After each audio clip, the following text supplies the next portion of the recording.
누가복음을 쭉 살펴보고 있습니다.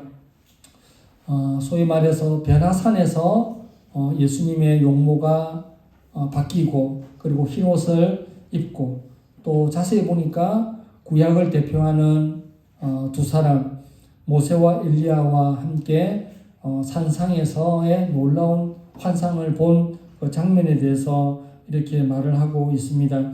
예수님의 12제자 가운데 특별히 3인방 베드로, 야고보, 요한이지 않습니까?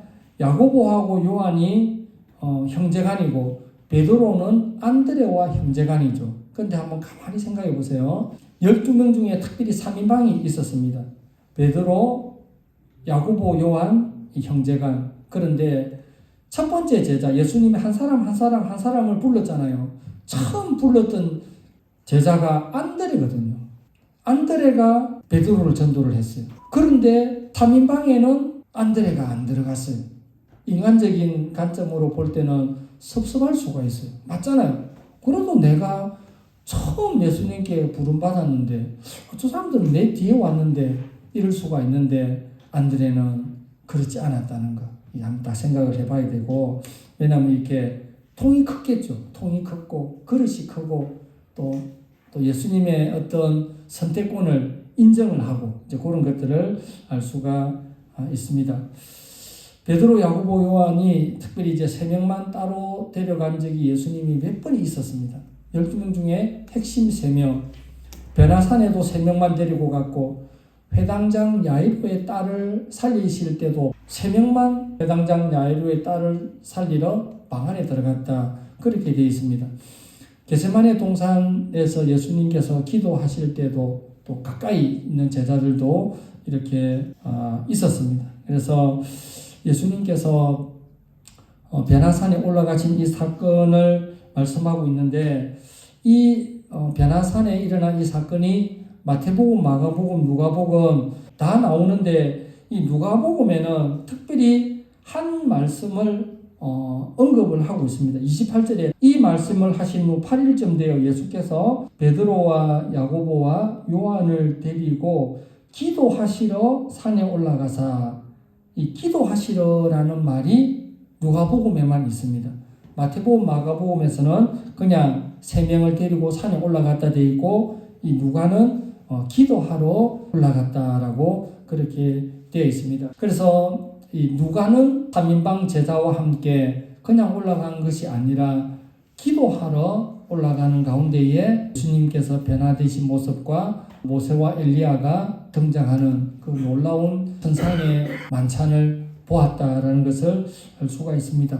사람이 언제부터 기도를 하기 시작됐는지 여러분 아십니까?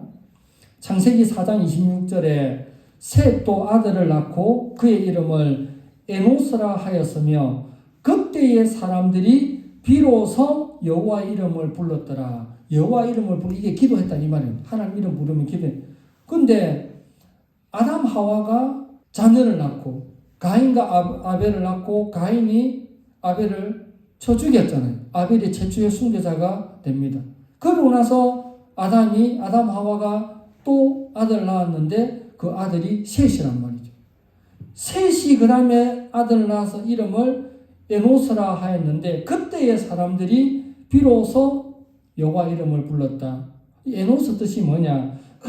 사람은 죽는다. 죽을 수밖에 없는 존재다. 이 뜻이 에노스라는 거예요. 제가 에노스와 에쿠스를 가지고 내가 이렇게 비교를 전에 한번 한 적이 있었어요. 에노스는 사람은 언제나 죽는다 이 말이잖아요. 에쿠스는 우리나라 차종 가운데에 제일 비싼 차가 지금은 단종이 되었지만 10년 전에 제일 비싼 차가 에쿠스였잖아요. 에쿠스의 뜻은 개선장군입니다.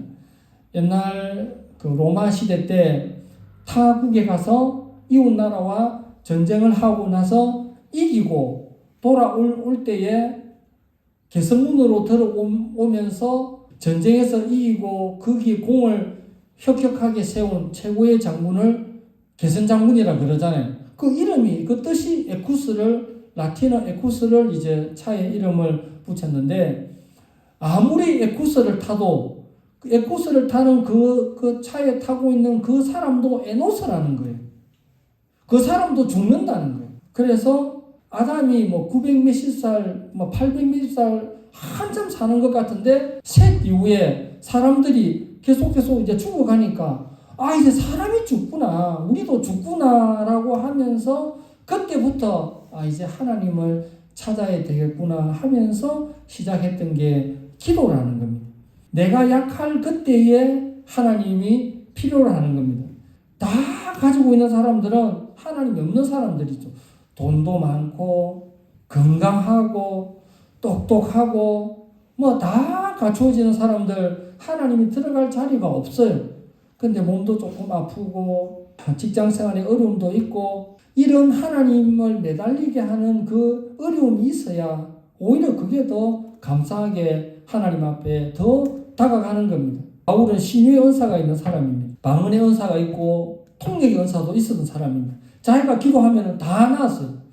근데 바울은 남을 위해서 기도하면 낫는데 자기가 자기를 위해서 기도하면 자기 병이 안 고쳐지는 거예요.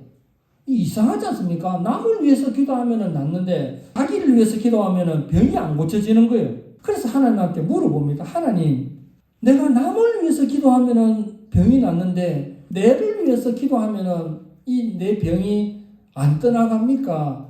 도대체 이유가 뭡니까? 하나님께서 병을 안 고쳐주는 대신 그 병을 주는 이유를 말해준 거예요. 바울아, 네가 약할 그때가 곧 강함이라고. 내가 일부러 너에게 병을 주고 있는 거라고. 그 병이 있음으로 말미암아 내가 더 하나님을 찾도록 하기 위해서 하나님이 그 병을 준 거예요. 그래서 바울이 그 하나님의 비밀을 알고 난 다음에 내가 약할 그때의 곧 강함이라 이렇게 고백을 했지 않습니까? 그 대신 하나님은 누가라는 의사를 옆에 딱 붙여주는 거예요. 그러니까 자기는 아프지만 그래도 사역에 방해가 없도록, 지장이 생기지 않도록 하나님은 의사 누가를 옆에 붙여주는 거예요. 우리도 마찬가지입니다. 하나님께서 우리 각자에게 기도 제목이 있을 것입니다. 이게 왜 이럴까? 이게 왜 이럴까? 우리 인생살이 가운데에 내가 그때는 왜 이럴까? 이게 왜 이럴까? 우리의 인생살이에 물음표가 있잖아요. 이때는 왜 이랬나? 이게 왜 이랬나? 이게 왜 이랬나? 지나고 보면 그 물음표가 다 느낌표로 바뀌어 있어요. 그래서 그랬구나. 그래서 그랬구나. 그래서 그랬구나. 우리의 물음표가 우리의 느낌표로 바뀐다는 거예요. 다윗이 그런 고백을 했습니다. 내 평생에 여호와의 선하심과 인자하심이 정녕 나를 따른다라고 했습니다. 내 평생에 여호와의 선하심과 인자하심이 내 뒤에 따라온다는 겁니다. 그때는 외로웠는데, 그때는 자기밖에 없는 줄 알았는데 지나고 보니까 그때도 하나님이 함께 계셨다라는 것을 다윗이 그렇게 알았다라는 것을 알 수가 있습니다. 여러분들도 지금까지 살면서 제일 그래도 영적으로 깨어있고 뜨거웠던 때가 언제인지 여러분들 빨리 한번 생각해 보시기 바랍니다. 평안하고 잘 나가고 돈 잘 벌고 이럴 때 여러분들이 영적으로 행복했었을 것 같습니까? 아닙니다. 하나님 없이는 못 살 것 같고 진짜 힘들 것 같고 어려울 것 같고 그럴 때에 내가 주님을 조금 더 의지하기 위해서 찾았던 그때가 제일 좋았던 때라는 것을 우리가 고백을 해야 됩니다. 성경의 여러 인물들도 야곱이 쌍둥이 형 에서가 자기를 죽이려고 400명 군사를 데리고 온다는 말을 듣고 야복 나루터에서 밤새도록 기도했다고 되어 있습니다. 모세는 율법을 받기 전에 시내산에 올라가서 간절히 기도했습니다. 엘리야는 바알과 아세라 선지자 850대 1로 싸울 때에 갈멜산에 올라가서 기도를 했습니다. 예수님 역시 게세마네 동산에서 십자가를 지시기 전 간절히 기도했다라는 것을 알 수가 있습니다. 그래서 하나님께서 우리로 하여금 기도를 시킬 때가 있습니다. 저 사람은 기도의 사람인데 기도를 안 하고 있으면 기도를 시킵니다. 그러면 이 어려움이 온다는 거예요. 어려움이 오면 왜 나에게 이런 어려움이 온다 놀라지 말고 하나님 나로 하여금 기도하게 하시는구나. 하나님 기도해야죠 하면서 그렇게 기도를 하면 되는 것입니다. 요한복음 14장 13절 14절에 너희가 내 이름으로 무엇을 구하든지 내가 행하리니 이는 아버지로 하여금 아들로 말미암아 영광을 받으시게 하려 함이라. 내 이름으로 무엇이든지 내게 구하면 내가 시행하리라 라고 말씀을 하고 있습니다.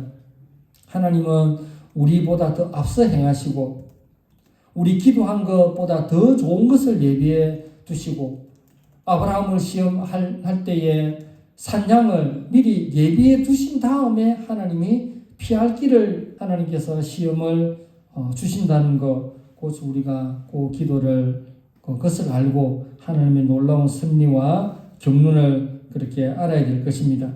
왜 모세와 엘리야가 베나산에 같이 왔는가? 구약 성경은 율법서와 선지서로 구성이 되었습니다. 율법서를 모세오경이라 그럽니다.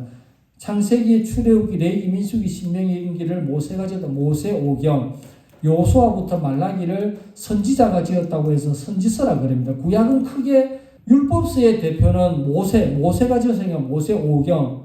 선지서를 대표하는 인물이 엘리야니까 이 두 사람이 나타나서 예수님과 함께 있었다라는 것을 알 수가 있습니다. 그런데 이 사건 이후에 예수님께서 한 가지를 알려줍니다. 31절에 영광 중에 나타나서 장차 예수께서 예루살렘에서 별세하실 것을 말할세. 예루살렘에서 세상을 떠난다. 별세. 그런데 이 별세의 헬라어를 보면 엑소더스라는 말을 씁니다. 엑소더스가 출애굽이거든요. 탈출하다 이 말이거든요. 영어 성경에 창세기는 제네시스. 그런데 별세했다는 말을 세상을 떠났다 이런 게 아니고 출애굽했다, 애굽에서 나왔다, 엑소더스라는 말을 쓰고 있습니다. 왜 그렇게 씁니까? 예수님의 죽음은 그냥 죽음이 아니라는 겁니다. 이스라엘 백성이 애굽에서 나온 것은 노예에서 430년간 노예 생활을 하고 가나안 땅으로 들어가는 이제 노예에서 자유민이 되는 하나님의 백성이 되는 과정의 출애굽이잖아요. 엑소더스. 예수님의 죽음을 별세를 왜 헬라어 성경은 엑소더스라는 말을 썼는가? 예수님은 단순히 죽는 것이 아니라 예수님이 죽으심으로 말미암아 하나님의 택한 백성을 살리는 거죠. 출애굽은 백성을 노예에서 백성으로 건져내는 것처럼 예수님의 죽음은 단지 죽음이 아니고 예수님의 죽음은 살리는 죽음이에요. 백성들을 살리는 죽음이기 때문에 별세를 죽음이란 말보다는 출애굽 엑소더스라는 말을 썼다라는 것을 알 수가 있습니다. 이 놀라운 환상을 보고 나서 베드로가 놀래가지고 주여 우리가 여기 있는 것이 좋사오니 초막셋을 짓고 하나는 주를 위하여 하나는 모세를 위하여 하나는 엘리야를 위하여 여기 계속 거하십시다 라고 그렇게 말을 하고 있습니다. 그런데 우리 주님의 뜻은 다른 데 있었습니다. 35절에 이르되 이는 나의 아들 곧 택함을 받은 자니 너희는 그의 말을 들으라. 예수님이 하나님의 아들이심을 한 번 더 이렇게 보여주는 그런 사건이 오늘의 사건이다라는 것을 알 수가 있습니다. 너희는 그의 말을 들으라. 35절 끝에 너희는 그의 말을 들으라. 이 말씀은 신명기 18장 15절에 똑같이 말하고 있는데 여호와께서 너희 가운데 내 형제 중에서 너를 위하여 나와 같은 선지자 하나를 일으키시리니 너희는 그의 말을 들을지니라. 신명기 18장에 나오는 이 말씀을 그대로 누가복음 9장 5절에 그대로 한 번 더 옮겨놨다라는 것을 말씀을 하고 있습니다. 여러분 오늘의 말씀의 결론입니다. 기도할 필요가 없는 예수님께서도 시간을 정해놓고 늘 이렇게 기도를 하셨다면 우리 같은 사람들이야 얼마나 더 기도를 많이 해야 되겠습니까? 아멘이 뭡니까? 아멘이 헬라어죠. 복음서에 보면 내가 진실로 너희에게 이르노니 이 말이 많아요. 이 진실로가 헬라어 성경에 아멘 이렇게 되어 있거든요. 그래서 아멘의 문자적인 뜻은 진실로 그러하다는 거예요. 진실로 맞다는 거예요. 그렇게 될 줄 믿는다는 거예요. 그래서 1차적인 단어의 뜻은 진실로. 그게 1차적인 뜻이고 2차적인 뜻은 진실로 그래하다. 대표 기도자가 기도하면 중간중간에 우리가 아멘 아멘 그러잖아요. 또 제일 끝에도 아멘 하고 기도자의 말이 맞다는 거예요. 진실로 그렇게 될 줄 믿는다는 거예요. 그래서 아멘 아멘 하는 거예요. 여러분들도 하나님께서 기도를 시키시면 기도를 하면 됩니다. 기도하면 되고 이 풍랑이나여 더 빨리 가는 것처럼 하나님은 우리의 기도를 들으시기를 원하고 더 나은 것을 예비해 두신 그 하나님을 체험하기를 원하고 주께 영광 돌리는 복음의 빚진 자의 삶을 살아가시기를 주님의 이름으로 축원합니다.